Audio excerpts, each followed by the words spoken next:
Hello, I am Aaron Burton on the day watch at the Fleetweather Ocean Routing Center in New York. Today is January 1st, 2023, and just before 15 GMT. I'll be discussing heavy weather across the northeastern Pacific.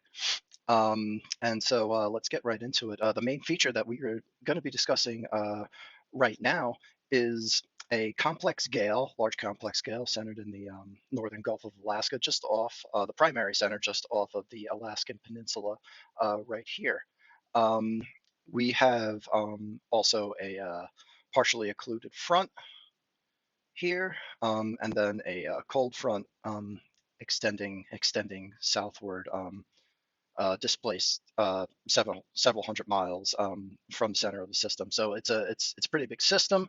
Um, to get a better handle on the synoptic features, again, we can see, courtesy of NOAA, the partially occluded front here. There's actually a couple of centers, um, with your primary center being to the north. Currently, the scale is analyzed at 952 millibars, so pretty potent system. And then your very strong cold front extending to the southward. Give you an idea of how strong that cold front is, we can look at ASCAT imagery. There's several passes with strong gales, and maybe some even embedded storm force conditions, at least maybe some gusts there to storm force. Going to our in-house product, deterministic 0Z run of the GFS, um, we can see that there's some high seas associated with this cold front going on right now, spreading all the way across from the Canadian Maritimes and then south and southwestward, on the order of 7 to 8 meters, and even some embedded 8 to 9 meters right along that front. If we go forward in time, this swath of higher seas are going to quickly dissipate and lower, as they lap up on the shores of Queen Charlotte Island and points to the north. Um, and then the seas, as the gale dissipates, and remains rather stationary to the west. By the third at 0Z, the seas in this general region will lower to about 5 to 6 meters across the basin. Um, as we go forward in time, our next system that we're going to be keeping an eye on, is this shortwave trough that's going to quickly develop um, and deepen into a rather substantial storm about 700 miles off the coast of California by about the 4th at 0Z. As you can see, this storm develops rather quickly.